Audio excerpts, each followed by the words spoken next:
नमस्कार दोस्तों, programme community colours में आप सभी का स्वागत। मैं हूं आपके साथ पुनीत। कैसे हैं आप सभी?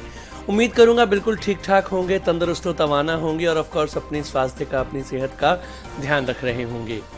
मौसम धीरे धीरे बदल रहा है, गर्मी खत्म हुई, बरसात भी खत्म होने को है, अब सर्दी का आलम होगा, तो ऐसे में अपनी सेहत का ख्याल ज़रूर रखें।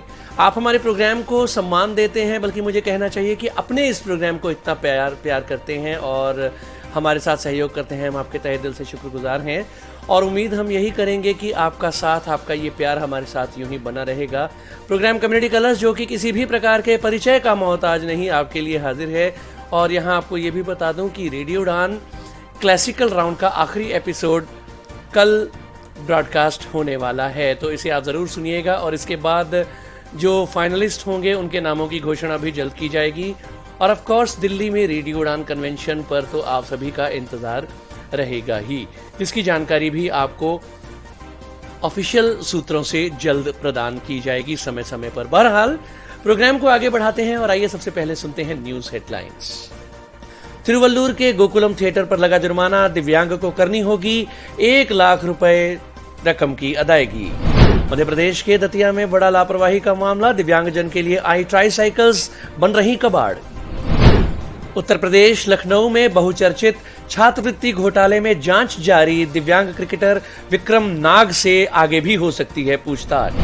और झारखंड के हजारीबाग के एक 15 वर्षीय बालक ने बहादुरी का दिया कारनामा अंजाम, नदी में डूब रही 3 लड़कियों को बचाया। पुलिस अधीक्षक ने कहा बहादुरी पुरस्कार के लिए भेजेंगे नाम। न्यूज हेडलाइंस के बाद बारी डिटेल्ड न्यूज बुलेटिन की, लेकिन उससे पहले छोटा सा ब्रेक के बाद वापस आएंगे। सुनते रहिए programme community colours only on radio Udaan, a flight of life. Hello from Hidden Voices. One vision, one voice. And that has led to more than 1,000 hidden voices getting together to empower visually impaired and economically challenged children and adults across India by opening up the world of books to them. Hidden Voices is a unique reading charity founded by Miss Devi Krishna and co-founded by Miss Maitreyi Rajdev on 28 April 2019. An experienced psychotherapist and a counselor with proficiency in the diverse domains of education and human resource management, Ms. Devi has roped in volunteers from across India to read out and create audiobooks in various languages.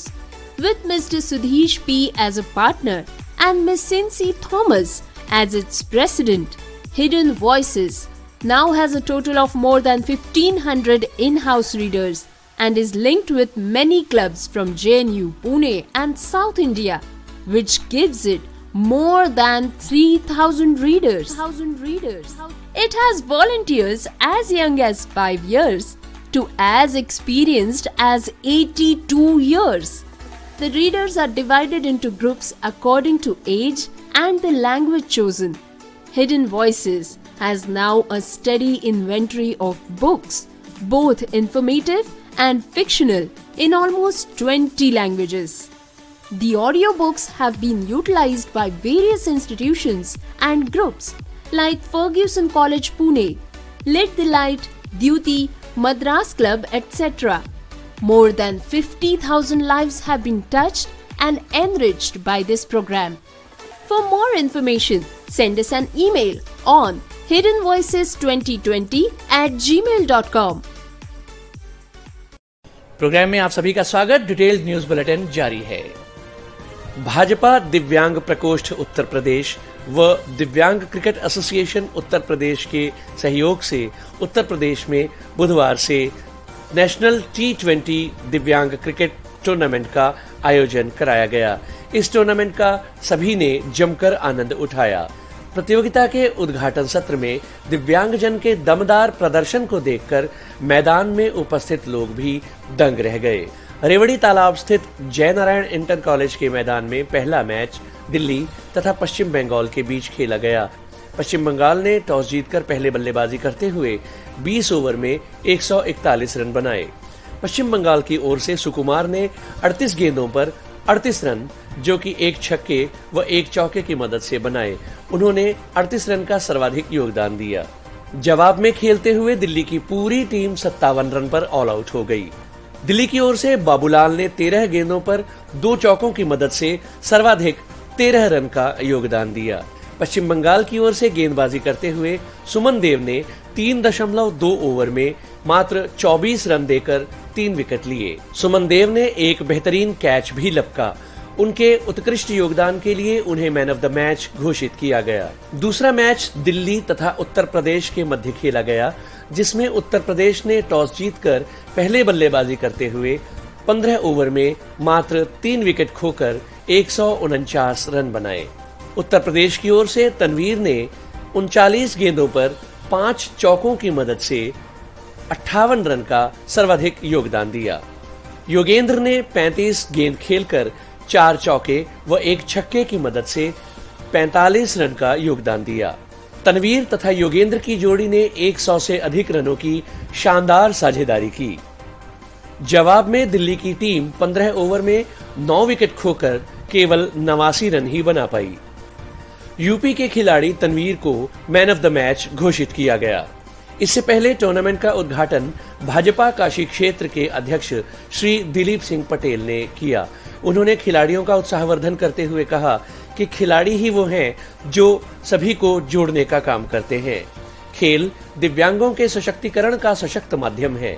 इस अवसर पर उन्होंने जय Narayan inter college के मैदान के जीर्णोद्धार की बात भी कही। कार्यक्रम की अध्यक्षता करते हुए समाज सेवी केशव जालान ने कहा कि खिलाड़ी ही एक ऐसा योद्धा होता है जो बिना हथियार व युद्ध के अपने देश का झंडा दूसरे देश की सरजमी पर लहराने की क्षमता रखता है। कार्यक्रम में भाजपा काशी प्रांत के महामंत्री श्री अशोक चौरसिया तथा उत्तर प्रदेश दिव्यांग क्रिकेट एसोसिएशन के अध्यक्ष श्री संजय चौरसिया ने भी खिलाड़ियों का उत्साहवर्धन किया। कार्यक्रम में जय नारायण इंटर कॉलेज के प्राचार्य श्री कमलेश के साथ साथ अन्य गणमान्य अतिथि भी उपस्थित रहे। मध्य प्रदेश उच्च न्यायालय की इंदौर खंडपीठ ने शासन को यह आदेश जारी किया है कि वे दिव्यांगजन की पेंशन को 600 रुपए से बढ़ाकर 1,562 रुपए करने के लिए दिए गए अभ्यावेदन पर 45 दिन के भीतर निर्णय ले। न्यायालय ने यह आदेश दिव्यांगजन की पेंशन को लेकर दायर एक जनहित याचिका को निराकृत करते हुए दिया। यह याचिका मध्य प्रदेश में दिव्यांगजन के लिए कार्य कर रही संस्था परिवार की ओर से एडवोकेट मनीष विजयवर्गीय ने दाखिल की थी। इस याचिका में कहा गया है कि केंद्र सरकार द्वारा 2016 में दिव्यांगजन अधिनियम आरपीडी एक्ट 2016 बनाया गया है। इस एक्ट के सेक्शन 24 में कहा गया है कि राज्य शासन यदि समाज के विकास के नाम पर कोई पेंशन देता है तो दिव्यांगजन को उस पेंशन से 25% अधिक पेंशन देनी होगी। एडवोकेट मनीष विजयवर्गीय ने बताया कि हमने याचिका में कहा था कि दिव्यांगजन को इस समय मध्य प्रदेश में 600 रुपए पेंशन दी जा रही है, जबकि राज्य शासन सामाजिक विकास के नाम पर लाडली बहना योजना के अंतर्गत महिलाओं को 1,200 रुपए देता है। अधिनियम के प्रावधान अनुसार ऐसी स्थिति में दिव्यांगजन को 1,562 रुपए पेंशन मिलनी चाहिए। याचिकाकर्ता ने यह बात भी न्यायालय के सामने रखी है कि वर्तमान समय में 6 वर्ष से कम वाले दिव्यांग बच्चों के लिए पेंशन का कोई प्रावधान नहीं है। न्यायालय ने याचिकाकर्ता को यह कहा है कि वह इस संबंध में शासन को एक अभ्यावेदन प्रस्तुत करे और शासन को उस अभ्यावेदन को निराकृत करते हुए 45 दिन के भीतर इस पर निर्णय देना होगा। छत्तीसगढ़ के दिव्यांग संघ के सदस्यों द्वारा छत्तीसगढ़ के रायपुर, मुंगेरी व बिलासपुर जिलों में प्रदर्शनों का आयोजन किया गया। इन प्रदर्शनों का मुद्दा यह था कि फर्जी विकलांगता प्रमाण पत्र बनाकर अनेक अयोग्य उम्मीदवार नौकरी प्राप्त कर रहे हैं तथा योग्य उम्मीदवार पीछे रह जाते हैं। छत्तीसगढ़ की राजधानी रायपुर में प्रदर्शन करने निकले दिव्यांगजन सीएम हाउस का घेराव करने के लिए चले, जिसे गौरव पथ पर पुलिस द्वारा रोक लिया गया। दिव्यांगजन ने कहा कि छत्तीसगढ़ सरकार इस विषय में कोई कार्रवाई नहीं कर रही है। इस विषय में शिकायत पहले भी दर्ज की जा चुकी है, लेकिन कोई कार्रवाई नहीं हुई। योग्य उम्मीदवार नौकरी से पीछे रह जाते हैं और अयोग्य उम्मीदवार विकलांगता के फर्जी प्रमाण पत्र बनाकर नौकरी प्राप्त करते हैं। डॉक्टर भी फर्जी प्रमाण पत्र बनाते हैं लेकिन कोई कार्रवाई नहीं होती। इसलिए छत्तीसगढ़ दिव्यांगजन संस्थान की ओर से प्रदर्शन करने का निर्णय लिया गया। मध्य प्रदेश के गृह मंत्री श्री नरोत्तम मिश्रा तथा महापौर पुष्यमित्र ने मानव सेवा के मसीहा श्री वरिंद्र कुमार जैन को विनय उजाला पुरस्कार से सम्मानित किया है।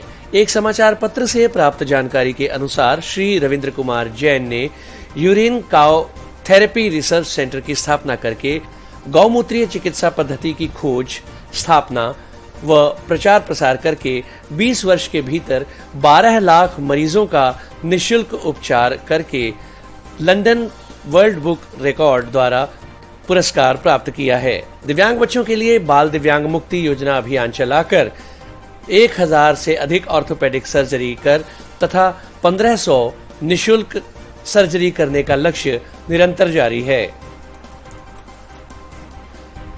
पिछले 7 वर्ष में अमेरिका से एक्सपर्ट सर्जन्स को बुलाकर प्लास्टिक सर्जरी कैंप्स के माध्यम से कटे फटे होंठ, चिपके तालू वाले बच्चों की लगभग 8 सर्जरीज करवाई। पिछले 6 वर्षों से बुजुर्गों के लिए निःशुल्क कैंप्स का आयोजन कर लगभग 800 निःशुल्क घुटना प्रत्यारोपण करवाए। All India institutions of medical sciences Patna में 127 सीनियर नर्सिंग ऑफिसर्स और 20 ट्यूटर के पद पर वैकेंसीज ओपन की जा रही हैं। आवेदन 1 अक्टूबर से आरंभ होंगे। आवेदन करने के लिए आप aims.edu.in वेबसाइट पर विजिट कर सकते हैं, aiims.edu.in। वैकेंसी डिटेल की अगर बात करें तो सीनियर नर्सिंग स्टाफ के लिए 127 पद तथा ट्यूटर के लिए 20 पद निर्धारित किए गए हैं। आवेदन 1 अक्टूबर से किए जा सकेंगे।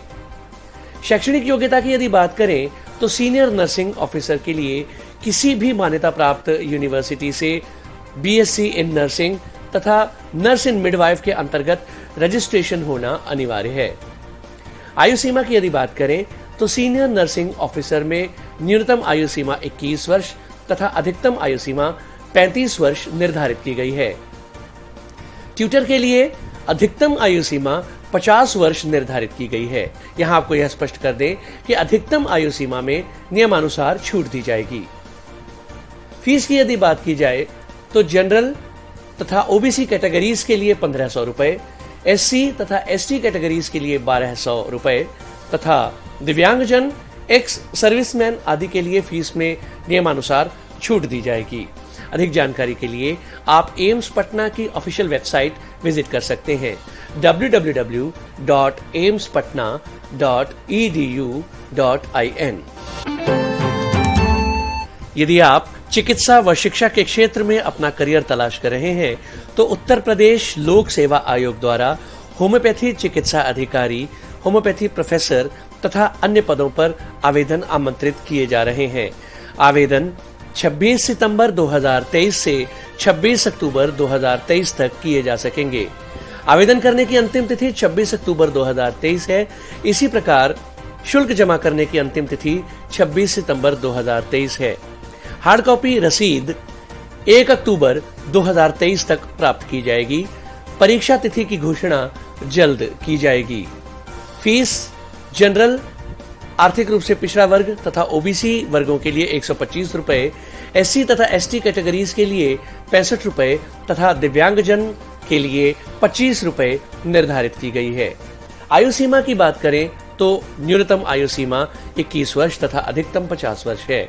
अधिकतम आयु सीमा में नियमानुसार छूट दी जाएगी। पद संख्या, पद नाम तथा अन्य विस्तृत जानकारी के लिए आप यूपीपीएससी की ऑफिशियल वेबसाइट विजिट कर सकते हैं। एक सिनेमा घर जिसमें न तो लिफ्ट थी और न ही रैंप को एक दिव्यांग व्यक्ति सुरेश को उसे मानसिक रूप से पीड़ित करने के लिए 1 लाख रुपए का जुर्माना अदा करने का निर्णय दिया गया है। एस सुरेश कुमार उदयनिधि की फिल्म नींजेकू नीति देखने के लिए इस सिनेमा हॉल में पहुंचा था, जहां उसे पता चला कि फिल्म की स्क्रीनिंग दूसरी मंजिल पर होनी है। थिएटर में न ही लिफ्ट थी और न ही रैंप। व्यक्ति को सीढ़ियां चढ़कर ऊपर जाना पड़ा, जिसकी वजह से उसी दिन उसके पैर में गंभीर दर्द हुआ। तिरुवल्लुर के उपभोक्ता विवाद निवारण फोरम द्वारा कुंडराथुर के एस सुरेश कुमार की शिकायत के आधार पर यह निर्णय दिया गया है। एस सुरेश कुमार ने बताया कि वे मई 2022 में पुंगमल्ली के गोकुलम सिनेमा हॉल में नेंजेकू नीटी फिल्म देखने के लिए गए थे। थिएटर में प्रवेश करने पर उन्हें एहसास हुआ कि फिल्म की स्क्रीनिंग दूसरी मंजिल पर है। थिएटर में न तो लिफ्ट थी और न ही रैंप, जिसकी वजह से उन्हें सीढ़ियां चढ़ने पर मजबूर होना पड़ा। 60% लोकोमोटर डिसेबिलिटी वाले एस सुरेश कुमार ने बताया कि उसी दिन उनके पैर में गंभीर दर्द हुआ। याचिकाकर्ता एस सुरेश कुमार ने कहा कि नवनिर्मित थिएटर परिसर में न ही लिफ्ट की व्यवस्था है और न ही रैंप की। इस प्रकार थिएटर प्रशासन द्वारा आरपीडी एक्ट 2016 का उल्लंघन किया गया है तथा उचित निरीक्षण के बगैर थिएटर को लाइसेंस जारी करने के लिए जिला कलेक्टर भी इस संबंध में दोषी है। जवाब में थिएटर मैनेजमेंट द्वारा कहा गया कि उक्त तिथि को एस सुरेश कुमार फिल्म देखने आया ही नहीं, वह किसी दूसरे से उधार पर ली गई टिकट के जरिए अदालत को गुमराह करने की कोशिश कर रहा है। थिएटर के वकील ने अपना तर्क देते हुए कहा कि थिएटर में लिफ्ट स्थापित करने का कार्य कोविड-19 की महामारी के कारण पूरा नहीं किया जा सका। फोरम ने इस तर्क को खारिज करते हुए कहा कि इसे स्वीकार नहीं किया जा सकता क्योंकि कोविड-19 का प्रभाव 2 वर्ष पहले ही समाप्त हो चुका है। कोर्ट ने थिएटर को सुरेश को मानसिक पीड़ा पहुंचाने के लिए 1 लाख रुपए जुर्माना व सुरेश की मुकदमेबाजी में होने वाले खर्च के लिए 10,000 रुपए शुल्क व जुर्माना देने का निर्देश दिया। तिरुवल्लुर जिला कलेक्टर को 4 सप्ताह के भीतर थिएटर के खिलाफ आवश्यक कार्रवाई करने का निर्देश दिया गया है। डिटेल्ड न्यूज बुलेटिन जारी है, लेकिन इससे पहले वक्त एक बार फिर एक छोटे से ब्रेक का है। ब्रेक के बाद फिर मिलेंगे। सुनते रहिए programme community colours on radio Udaan, a flight of life. Hidden voices की तरफ से आप सभी का स्वागत। हिडन वॉइसेस, एक दृष्टि एक आवाज, और इसने पूरे भारत में दृष्टिबाधित और आर्थिक रूप से विकलांग बच्चों और वयस्कों को किताबों की दुनिया खोलकर सशक्त बनाने के लिए 1000 से भी अधिक छिपी हुई आवाजों को मिलाया है। 28 अप्रैल 2019 को देवी कृष्णा द्वारा स्थापित और सुश्री मैत्री राजदेव द्वारा सह संस्थापित हिडन वॉइसेस एक अद्वितीय रीडिंग चैरिटी है। देवी एक अनुभवी मनोचिकित्सक और काउंसलर है और ह्यूमन रिसोर्स मैनेजमेंट की एक दक्ष प्रबंधक है। देवी ने पूरे भारत के विभिन्न भाषाओं के स्वयंसेवकों को दृष्टिबाधितों के लिए ऑडियो किताब पढ़ने और बनाने के लिए तैयार किया है। एक भागीदार के रूप में श्री सुधीश पी और इसके अध्यक्ष के रूप में सुश्री सिंसी थॉमस के साथ हिडन वॉइसेस के अब कुल 1,500 से भी अधिक इन हाउस पाठक है और ये जेएनयू, पुणे और दक्षिण भारत स्थित कई क्लबों से जुड़ा हुआ है, जिसके चलते अब हिडन वॉइसेस के पास 3,000 से भी अधिक पाठक है। इसमें सबसे छोटे पाठक 5 साल की उम्र से लेकर सबसे बड़े पाठक 82 साल के अनुभव वाले स्वयंसेवक है। पाठकों को उम्र और चुनी गई भाषा के अनुसार ग्रुप्स में बांट दिया जाता है। हिडन वॉइसेस के पास अब लगभग 20 भाषाओं में जानकारी पूर्ण और काल्पनिक दोनों ही तरह की पुस्तकों की एक सूची तैयार है। इन ऑडियो पुस्तकों का उपयोग विभिन्न संस्थानों और समूहों जैसे कि Fergusson college Pune, lit the light, Dyuti, Madras club आदि द्वारा किया गया है। इस कार्यक्रम ने 50,000 से भी अधिक लोगों की जिंदगी को समृद्ध बनाया है। अधिक जानकारी के लिए हमें ईमेल करें hiddenvoices2020@gmail.com पर। प्रोग्राम में आप सभी का स्वागत। डिटेल्ड न्यूज बुलेटिन जारी है। हम डिजिटल इंडिया की तरफ आगे बढ़ रहे हैं और वैसे भी दिव्यांगजन के लिए घर बैठे डिजिटल इंडिया के माध्यम से डिजिटल मीडियम द्वारा अपने काम आसानी से निपटाए जा सकते हैं। इसी कड़ी में ऐसे अनेक प्लेटफॉर्म्स उपलब्ध हो रहे हैं जो हमें शॉपिंग, टिकट बुकिंग जैसी सुविधाएं प्रदान करते हैं। आज कम्युनिटी कलर्स कार्यक्रम के माध्यम से हम आपको व्हाट्सएप के विषय में जानकारी दे रहे हैं। WhatsApp voice call, video call, messaging, chatting के अलावा अब आपको विभिन्न सुविधाएं भी प्रदान करता है। पेमेंट सर्विस तो पहले ही व्हाट्सएप द्वारा दी जा रही थी। अब व्हाट्सएप के जरिए आप दिल्ली मेट्रो टिकट, जियो मार्ट के जरिए ग्रोसरी शॉपिंग और उबर कैब बुकिंग जैसी सुविधाएं भी प्राप्त की जा सकती हैं। आइए आपको संक्षेप में इस विषय पर जानकारी देते हैं। सबसे पहले बात करते हैं दिल्ली मेट्रो टिकट बुकिंग की। अगर आप लंबी लाइन में नहीं लगना चाहते और घर बैठे ही एयरपोर्ट एक्सप्रेस लाइन की मेट्रो टिकट बुक करना चाहते हैं, तो इसके लिए सबसे पहले आप DMRC दिल्ली मेट्रो का नंबर सेव कर लें।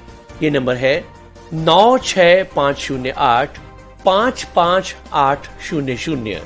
इसके बाद आप DMRC के इस नंबर पर हाय लिखकर एक मैसेज भेज दें। यहाँ पर आपको अपनी पसंदीदा भाषा चुनने का मौका मिलेगा। इसके अलावा टिकट बाय और टिकट फेयर का ऑप्शन होगा। टिकट बाय करने के लिए आप स्टार्टिंग डेस्टिनेशन और एंडिंग दर्ज करें। साथ ही आप कितनी टिकट्स खरीदना चाहते हैं उतनी संख्या भी एंटर करें।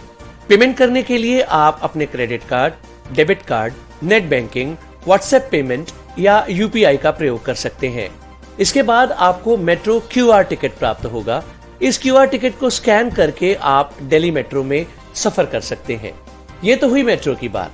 अब बात करते हैं शॉपिंग की, जिसके जरिए आप जियो मार्ट के जरिए ग्रोसरी शॉपिंग कर सकते हैं। जियो मार्ट से व्हाट्सएप के जरिए शॉपिंग करने के लिए आप जियो मार्ट का नंबर सेव करें 79770 79770 और मैसेज लिखकर सेंड करें। इसके बाद स्टेप बाय स्टेप आप ग्रोसरी शॉपिंग कर सकते हैं जियो मार्ट के जरिए। इसके अलावा उबर कैब बुकिंग भी आप व्हाट्सएप के जरिए उबर कैब का इसी तरह नंबर सेव कर सकते हैं। जियो मार्ट के अलावा दूसरी ऐसी कई सारी एप्स हैं जो आपको व्हाट्सएप के जरिए शॉपिंग करने का ऑप्शन देती हैं। और अब एयरटेल और दूसरी telecom companies, even banking sector भी अपनी कई सुविधाएं व्हाट्सएप के जरिए प्रदान करता है। इसके अतिरिक्त व्हाट्सएप पर बहुत सारे दूसरे ऑप्शंस भी हैं, जिनमें एक है व्हाट्सएप पेमेंट फीचर, जिसे आप चैट में $साइन के साथ प्राप्त कर सकते हैं। तो ये थी व्हाट्सएप के विषय में कुछ अहम जानकारी, जिसका सकारात्मक प्रयोग कर आप इस प्लेटफॉर्म की उपयोगिता को बढ़ा सकते हैं। इस प्लेटफॉर्म का सकारात्मक प्रयोग करें। वॉइस कॉलिंग, वीडियो कॉलिंग और मैसेजिंग के अलावा ये प्लेटफॉर्म दिव्यांगजन के लिए विभिन्न सुविधाएं प्राप्त करने के लिए एक महत्वपूर्ण विकल्प के रूप में आज के समय में सामने आया है। मध्य प्रदेश के दतिया जिला में लापरवाही का एक बड़ा मामला सामने आया है। दतिया में अनेक दिव्यांगजन ट्राईसाइकिल्स के लिए प्रशासन के चक्कर काटते फिरते हैं, लेकिन अब यह सामने आया है कि राज्य सरकार की ओर से दतिया में दिव्यांगजन को वितरित करने के लिए आने वाली ट्राईसाइकिल्स और मोटरसाइकिल्स कबाड़ की वस्तुएं बनती जा रही हैं। कलेक्टरेट के बरामदों में कई सालों से पड़ी ये ट्राईसाइकिल्स अब कबाड़ का ढेर बनने लगी हैं, खराब होने लगी हैं। इनकी टायर ट्यूब्स बेकार हो चुकी हैं, कई लोग इनकी सीट्स निकाल कर ले गए हैं। तो इस तरह सरकार का वो सपना जिसमें सबका विकास, सबका साथ और सबका विश्वास का दम भरा जाता है, किस तरह टूट रहा है, इसका नजारा देखा जा सकता है मध्य प्रदेश के दतिया में। राजस्थान के सीकर जिले में जीन माता इलाके में एक दिव्यांग व्यक्ति के साथ विदेश में नौकरी दिलाने पर एक बहुत बड़ी ठगी का मामला सामने आया है। पटना निवासी 2 एजेंट्स ने उसे नौकरी का झांसा देकर मलेशिया भेज दिया, लेकिन उसे नौकरी नहीं मिली। अब पीड़ित ने पुलिस में मामला दर्ज करवाया है। सीकर के रायवासा गांव के कैलाश ने पटना निवासी 2 एजेंट्स राज और साहिल के विरुद्ध पुलिस में मामला दर्ज कराया है। उसने बताया है कि इन दोनों का पटना में एक ऑफिस है। कैलाश ने बताया कि 14 जनवरी को उसे राज की ओर से एक कॉल आया और उसने बताया कि मलेशिया में एक मल्टीनेशनल कंपनी है जिसमें लगभग 5000 लोग काम करते हैं। उस कंपनी में पैकिंग का काम करने के लिए वैकेंसीज निकली हैं, जिसमें काम करने पर 2800 मलेशियाई रिंग्स दिए जाएंगे। कैलाश ने राज को बताया कि उसका एक्सीडेंट हो चुका है, जिस पर राज ने उसे आश्वासन दिया कि वह उसे हल्का काम दिलवा देगा। राज के कहने पर कैलाश ने अपना पासपोर्ट उसे उसके एड्रेस पर भेज दिया। राज की ओर से कैलाश को मलेशिया का विजिट वीजा भेजा गया और उसे बताया कि मलेशिया पहुंचने के दूसरे दिन ही उसे एम्प्लॉयमेंट वीजा मिल जाएगा। राज ने 3 महीने तक टिकट नहीं भेजी, लेकिन जब विजिट वीजा खत्म होने वाला था तो 18 मई को टिकट भेजी गई। कैलाश जब विदेश पहुंच गया तो उससे उसका पासपोर्ट राज के साथियों ने लिया। वहां पहुंचने पर कैलाश को पता चला कि वहां पहले से ही कई लोग फंसे हुए हैं। खाने के नाम पर भी केवल दाल चावल ही दिया जाता है और वह भी दिन में एक ही बार। जैसे तैसे 20 दिन बाद भारतीय दूतावास में शिकायत करने की धमकी देने पर कैलाश भारत वापस पहुंचा। पहले तो राज और साहिल उसे पैसे लौटाने का आश्वासन देते रहे, लेकिन अब उन्होंने पैसे लौटाने से भी मना कर दिया है और उसे कहा है कि पुलिस भी उनका कुछ नहीं बिगाड़ सकती। कैलाश ने पुलिस को बताया कि वह दिव्यांग है और उसने राज और साहिल को नौकरी के लिए 1.35 लाख रुपए ब्याज पर लेकर दिए थे। फिलहाल जीन माता पुलिस ने मामला दर्ज कर जांच शुरू कर दी है। आवेदन करने के लिए सामान्य, ओबीसी व ईडब्ल्यूएस कैटेगरी के लिए 500 रुपए आवेदन शुल्क तथा SC, ST महिलाओं तथा दिव्यांगजन के लिए 135 रुपए शुल्क अनिवार्य होगा। अधिक जानकारी के लिए आप बिहार लोक सेवा आयोग की ऑफिशियल वेबसाइट विजिट कर सकते हैं।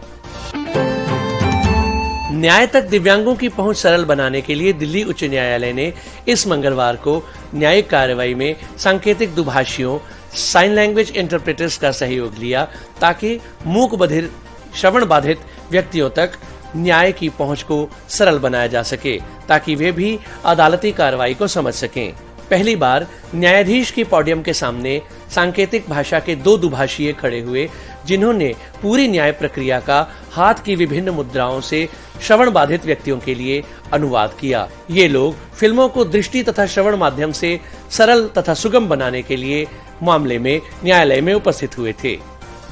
न्यायमूर्ति प्रतिभा M सिंह ने निर्देश दिया कि इस मामले में आगे की सुनवाइयों के लिए सांकेतिक दुभाषियों की सेवाएं ली जाएंगी। अदालत ने यह निर्देश भी दिया कि दुभाषियों का शुल्क उनके बैंक खातों में सीधे डाला जाए। मामले में याचिकाकर्ताओं का प्रतिनिधित्व कर रहे वकील राहुल बजाज स्वयं श्रवण बाधित हैं। उन्होंने कहा कि 3 अन्य लोगों ने यही देखने के लिए अदालती कार्रवाई में भाग लिया कि किस प्रकार वे अदालती कार्रवाइयों में उपस्थित रह सकते हैं। अधिवक्ता के मुताबिक कुछ अन्य श्रवण बाधित लोग ऑनलाइन भी इस अदालती कार्रवाई में उपस्थित हुए। आइए अब बात करते हैं सक्षम ECI ऐप की।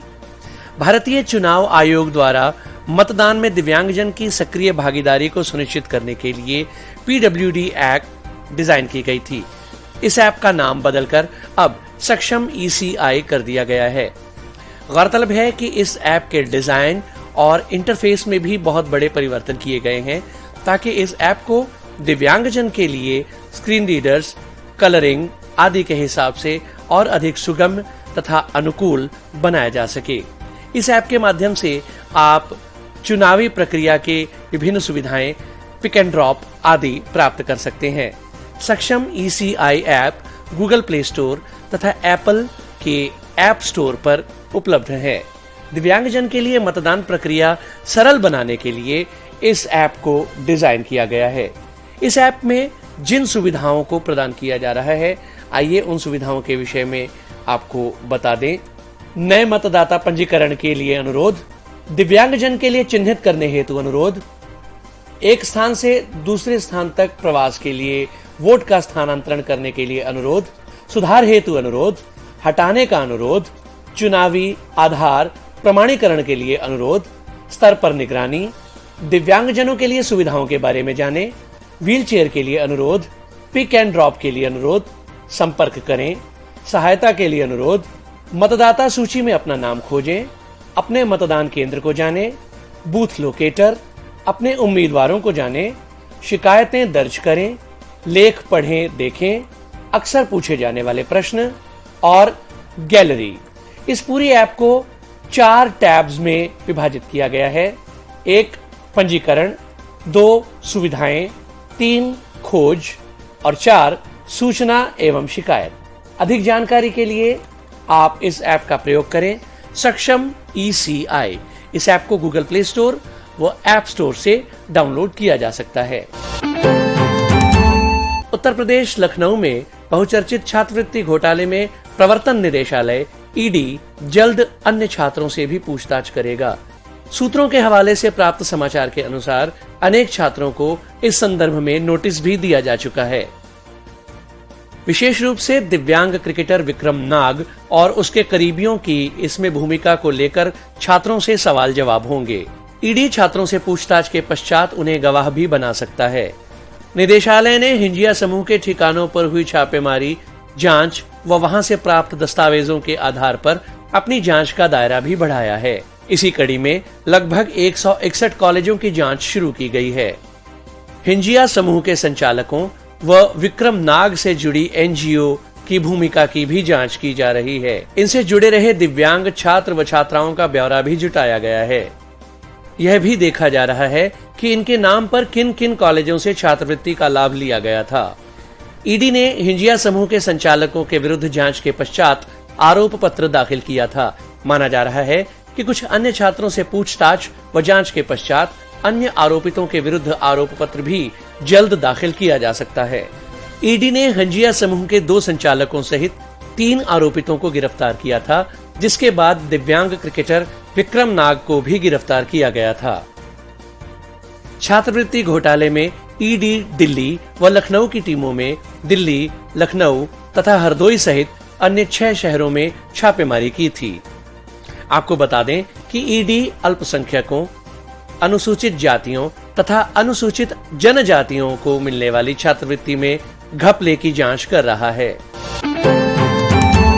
झारखंड की राजधानी रांची से करीब 150 किलोमीटर दूर हजारीबाग जिले के ओबरा गांव में उम्दानोला नाम का 15 वर्षीय एक लड़का रहता है, जिसका एक पैर व हाथ ठीक नहीं है, अर्थात वो दिव्यांग है। सभी लोग उसे साहिल कहकर पुकारते हैं। साहिल ने एक ऐसा कारनामा अंजाम दिया है जिसे सुनकर सभी लोग दंग रह जाएंगे। साहिल ने नदी में डूब रही 3 लड़कियों की अकेले जान बचाई है।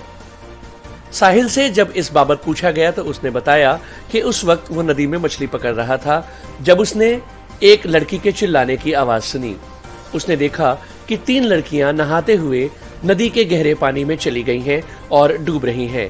साहिल खुद को नदी में कूदने से नहीं रोक पाया और उसने अकेले ही उन 3 लड़कियों की जान बचाई। हजारीबाग जिले के पुलिस अधीक्षक श्री मनोज रतन चौथे ने इसकी पुष्टि करते हुए कहा कि वे साहिल का नाम बहादुरी पुरस्कार के लिए उचित माध्यम से भेजेंगे। उन्होंने कहा कि जब उन्होंने इस बात को सत्यापित किया तो उन्होंने पाया कि साहिल ने अकेले ही उन 3 लड़कियों की जान बचाई है। साहिल उन तीनों लड़कियों के जीवन में फरिश्ता बनकर आया है। जिन 3 लड़कियों को साहिल ने बचाया उनकी पहचान पायल 17 वर्षीय, अनीशा 14 वर्षीय और लक्ष्मी कुमारी 13 वर्षीय बालिकाओं के रूप में हुई है। साहिल ने बताया कि मछली पकड़ते हुए उसने एक लड़की का शोर सुना। उसने देखा कि नहाते हुए 3 लड़कियां नदी में डूब रही हैं। वो तीनों मदद की गुहार लगा रही थीं। साहिल अकेले नदी में कूद गया और एक एक कर तीनों लड़कियों को नदी से बाहर निकाला। हजारीबाग जिले के पुलिस अधीक्षक श्री मनोज रतन चौबे ने उचित माध्यम द्वारा साहिल का नाम बहादुरी पुरस्कार के लिए भेजने का फैसला किया है। तो हम उम्मीद करते हैं कि आज जो समाचार आपके लिए प्रसारित हुए हैं वो आपके लिए जरूर लाभदायक साबित हुए होंगे। और अक्सर हम ये कहा करते हैं कि यदि आप चाहते हैं कि कोई समाचार रेडियो उड़ान पर प्रसारित हो, किसी समाचार ने आपका ध्यान आकर्षित किया हो, तो आप उस खबर को radioudan@gmail.com पर भेज सकते हैं। हम उस समाचार की, उस खबर की पुष्टि करेंगे और कोशिश होगी कि उस समाचार को रेडियो उड़ान के प्रोग्राम कम्युनिटी कलर्स में आपके लिए ब्रॉडकास्ट करें। आप हमारे प्रोग्राम के लिए अपना फीडबैक यूट्यूब पर कमेंट और लाइक के माध्यम से भी दे सकते हैं। इसके अलावा वेबसाइट पर छोटा सा फीडबैक फॉर्म है जिसे फिल करके आप अपना फीडबैक दे सकते हैं। फिर रिपीट कर रहा हूं, हमारा फेसबुक पेज लाइक कीजिए, सब्सक्राइब कीजिए हमारा यूट्यूब चैनल, लिंक्डइन पर हमारे साथ जुड़ जाइए, ट्विटर पर हमें फॉलो कीजिए और हमें ज्वाइन कीजिए व्हाट्सएप पर भी। तो आज मैं रहा प्रोग्राम में आपके साथ प्रोग्राम कम्युनिटी कलर्स में, और चलते चलते न्यूज हेडलाइंस एक बार फिर। तिरुवल्लुर के गोकुलम थिएटर पर लगा जुर्माना, दिव्यांग को करनी होगी 1 लाख रुपए रकम की अदायगी। मध्य प्रदेश के दतिया में बड़ा लापरवाही का मामला, दिव्यांगजन के लिए आई ट्राईसाइकिल्स बन रही कबाड़। उत्तर प्रदेश लखनऊ में बहुचर्चित छात्रवृत्ति घोटाले में जांच जारी, दिव्यांग क्रिकेटर विक्रम नाग से आगे भी हो सकती है पूछताछ। और झारखंड के हजारीबाग के एक 15 वर्षीय बालक ने बहादुरी का दिया कारनामा अंजाम। नदी में डूब रही 3 लड़कियों को बचाया। पुलिस अधीक्षक ने कहा बहादुरी पुरस्कार के लिए भेजेंगे नाम। तो इसी